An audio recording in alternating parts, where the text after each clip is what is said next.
41 people are dead following an attack on a school in Uganda. The local mayor says 5 rebels attacked the school near the border with Congo on Friday, then fled across the border. Among the victims are 38 students, and officials say some died after the rebels set a dorm on fire. Others were shot or killed with machetes. 6 people were abducted by the rebels as they fled. Ugandan authorities, they believe an extremist group called the Allied Democratic Forces is responsible for this attack. Today I'm in Bugerere on the western border of Uganda and the DRC, the Democratic Republic of Congo. And I'm basically here to see what's going on in this border town of Uganda, which the rebels actually come through and do a lot of raids in Uganda, like burn schools and things like that. But before I get into that, I want to give a brief history of the Congo and the rebels, basically.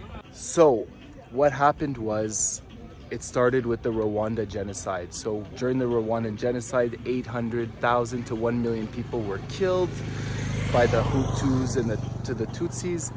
And when the Tutsi-led government came into power, well, all the Hutus fled the country because they were scared of retaliations and killings. And there was about 7 million people that had left the Rwanda and went to the DRC in Goma specifically. And among those 7 million people, 7% were said to be actually the leaders of.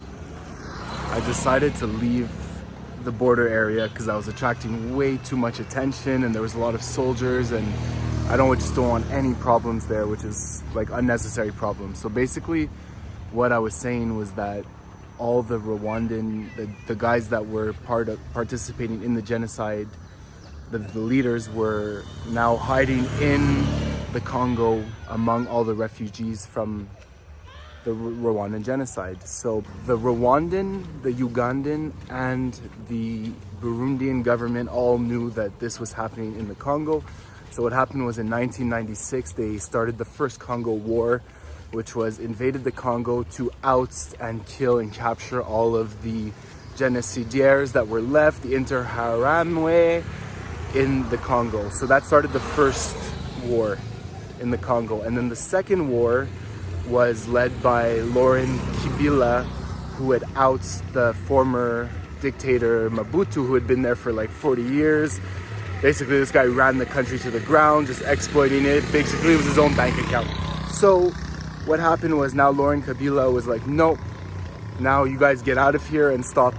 So what happened was, now he got support from Angola, Libya, Chad, Namibia, and Zimbabwe. And then all those soldiers came into the Congo to fight against Rwanda, Burundi, and Uganda. Now this started the second Congo War. There was many deaths and everything. So what was the result of this war? Well, the result of this war was that there was now a bunch of different factions and rebels in the Congo. Among them, the ADF, which is the most ruthless one. The ones that kill so many civilians, murder, everything, rape, destroy, kill. And they're based right on the other side of that border in North Kivu. And basically they are hiding in the Rwenzori mountains now. The ADF. So what is their goal? Where did they start from? So their goal was to oust the current president of Uganda. They were created in Western Uganda. And then in 1995, the government of Uganda chased them into the Congo. And their goal to this day is still to take control of Uganda. But interestingly enough, they are radicalized, and in 2013 they leaned heavily towards Islam, and then in 2017 they actually pledged allegiance to ISIS. They pledged allegiance. So now their goal is to take over Uganda and put Sharia law and enforce it within the whole country, which is crazy. It's insane. So that's their goal. That's who the ADF are. And they're ruthless, and they cause so much havoc in the Congo, and they often cross borders into Uganda, and they like to burn schools, kill children. Yeah, but we'll get more into that in a while. Another interesting fact about the Allied Democratic Forces is that their three biggest allies being ISIS, Al-Shabaab, and the Lord's Resistance Army. This was the army created by Joseph Kony. If you've ever heard about him, he's done some ruthless things here in Uganda. So these are his three biggest sponsors and allies. So now the interesting question is, what happens on this side of Uganda being so close to Congo? Let's see what life looks like here. Are you guys making bricks? Yeah. Ah! So how do you guys make... Hello, I'm Julian, by the way. So you guys are making bricks? Yeah, we're making bricks, yeah. Ah, so how does the process start? You are first to make this cup. Mm-hmm. And then you take it together. Ah. You put water... You don't understand the language. Ah. But you... Ah, okay. Okay. You make it like that. Ah. Then you go and put it there. To dry. Yeah, to dry. Ah. And then after that, you take it there. Do you put in fire? Fire? Ah, so that's the last step. Yes. Ah, interesting. Cool. So how much money do you make a day with bricks? Making bricks? 100 bricks.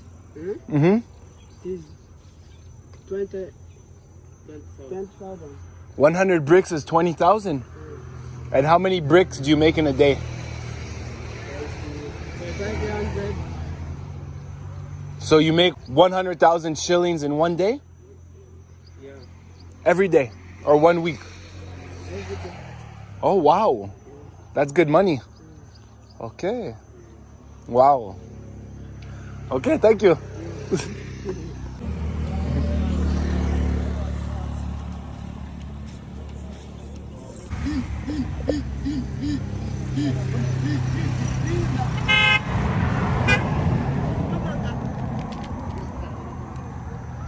It's very peaceful here. It's very calm. Life goes on.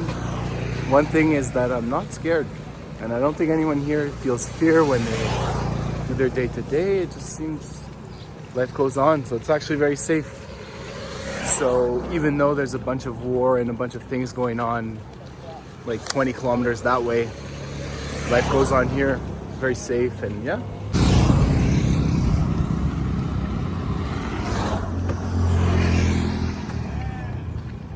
That's the huge Rwenzori mountain ranges. So that's where actually the ADF is hiding.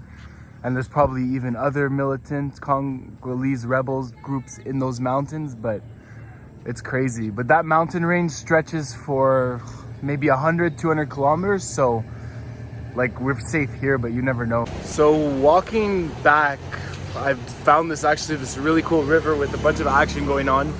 There's quite a few people. There's a lot of motorcycles. I don't know what they're doing. They're probably washing it. So let's check it out. So let's go see what's going on right here. And also this mountain, the water here comes from the Rwenzori range, which you can see in the back where the Congolese rebels are hiding.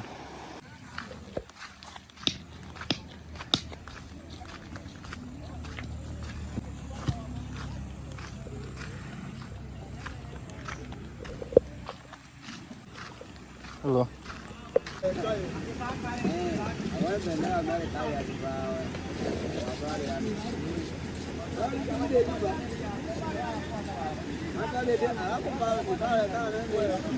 What an interesting business idea. So basically all the guys in the water are there washing the bikes, and the guys that own the bikes are just chilling, waiting for them to be washed, using the fresh river mountain water to clean bikes.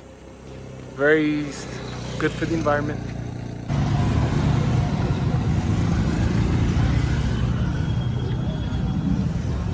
Now I made it to Bundibugyo, which is the district of the western part of Uganda that borders the Congo. And it's 14 kilometers from where I was just filming at the border, and now it's quite chill. just regular city life in regular village life in Uganda.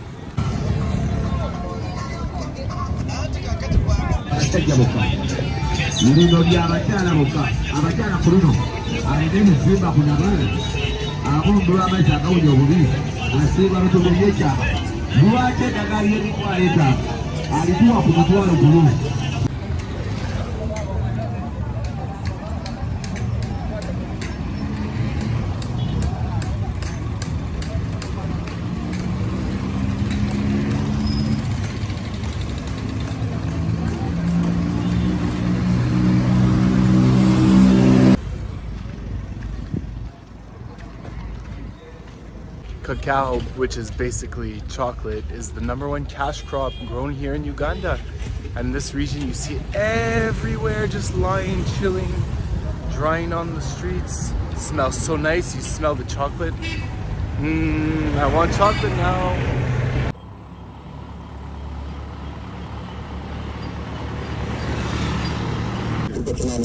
Currently stuck at a police checkpoint because this guy carried a boda boda on top of the we're off. But basically he carried a boda boda on top of the local bus. And yeah, because a lot of people, they ship stuff to the Congo. So now we're stuck. So because there's no permit, not even a permit, nothing. That's crazy.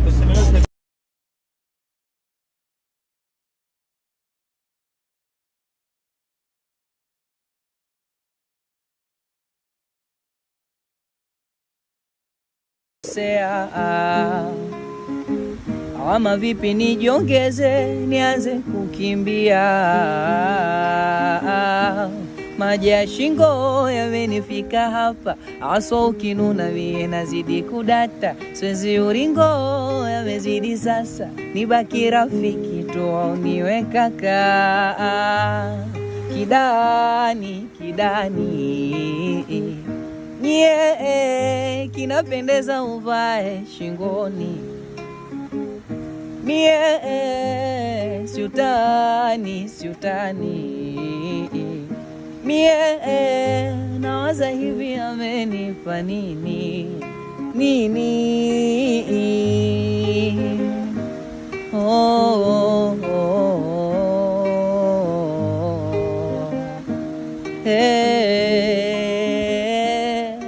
mama hello inanuma ukinuna, hata usemi unabaki tu kimya, telo sina la kusema, huzuni moyoni wayo hutaki kunena, melo inavyosema to basi umegoma nieleze mapema, you know unakumbuka ulisema tukigombana sisi ndo tunaelewana, kidani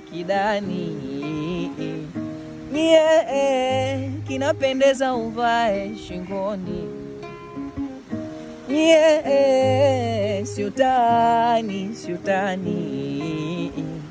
mie nawaza hivi amenipa nini. It was actually a very tricky thing to film at the border and everything because there is very tight security, and in Uganda you're not technically supposed to film anywhere, so like, you know, I didn't want to cause any problems, so I decided to just finish this video, do a nice little sit down.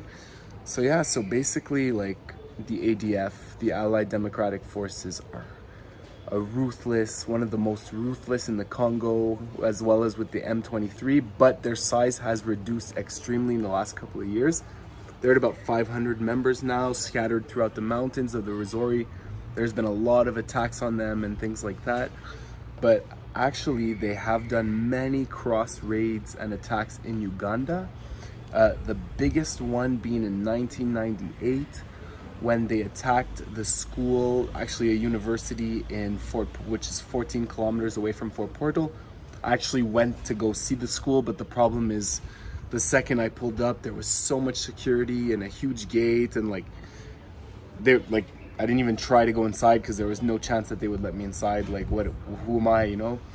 So that kind of sucks that there's I couldn't visit, but anyways, I went there to see, and basically in 1998, the rebels came and they burnt the school, and in that they actually burnt 80 students and abducted over 100 students into the Congo and killed them, which is crazy.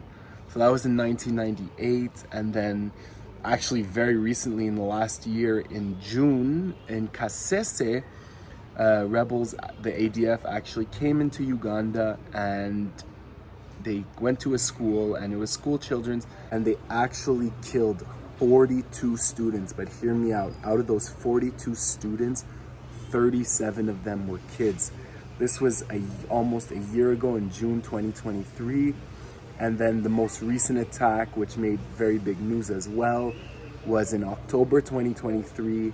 There was, I think they were British or German, I can't remember, but they went on kind of like an evening safari in Queen Elizabeth National Park, a huge game park. They went there for a safari and rebels attacked. They killed the driver, the guide, and 2 Europeans, which is crazy as well. And yeah, so they are still doing this is in October 2023, so it's not too long ago. So they're still doing raids, and yeah. And where I was in Bundibugyo, actually in July in 2013, so now we're talking over 10 years ago, but there was a huge war at the border of the Congo and Uganda, a war between the factions or the government and ADF. And basically over 60,000 refugees fled into Bundibugyo in Uganda, which is crazy. And that area actually has been known a long time ago as one of the most dangerous places in Uganda and everything, but now security came in and it's very safe. As you can see, I was walking around, no problem. Just filming was a bit tricky. You don't want to, like, they don't know what your attention is. They don't really like journalists and things like that, which is fine, whatever. So I just didn't want to attract too much attention, and that's why I decided to do a sit-down video instead. But yeah, whatever's going on in the Congo is crazy, and it's crazy to think that the ADF, the biggest player, actually, they're there because they don't even want to be there. They're there because they want to basically take over Uganda. Yeah, and they're doing so much harm in North Kivu, which is crazy. And that whole situation is a super big mess. I wish that one day something happens. It's hard because there's no roads that access there. You have to fly there. The military from Kinshasa can't get. So many complications and things, and it's so rainforesty, mounty that the rebels are just hiding everywhere, and who knows who's backing up the rebels as well and what they're in, and like minerals and all this stuff. The wealth of the Congo, which is considered the wealthiest country in the world in terms of minerals and gold and uranium, everything. They have everything, especially in that North Kivu region, which is crazy. So yeah, it's a very sad topic. It's a very hard topic, but I thought it'd just be interesting to share with you that they actually are attacking in Uganda as well, in the north, west, in Bundibugyo, even Kasese and Fort Portal, which are huge, and Queen Elizabeth Park, like huge tourist destinations. And yeah, hopefully one day this goes to an end. I really do, because it's very sad. Millions of refugees everywhere, displaced, people dead, hands chopped off, burnt, raped, everything you can imagine. It's a horrible thing. So yeah. Anyways, this isn't the craziest video, and it's not very fun to watch, but it's a serious topic going on in the world, and hopefully someone someday makes a change, and this is only history, and we go further in the Congo. So I hope you guys enjoyed this informative video. Let me know, guys, if you want. I'm a huge history nerd, actually, and conflict nerd, and I love reading about this stuff. So honestly, if you guys like this type of video and want me to do more of these videos, I will gladly do them. I love this type of video. It's my favorite, although it's a bit sad and disturbing. But just let me know. Hit me up in the comment section. Just say if you like it and you want more of these videos, and I'll definitely make more of them. So I hope you guys enjoyed this, and I will see you in the next one, which will be more exciting and not as dark and sad. So peace, guys. Enjoy.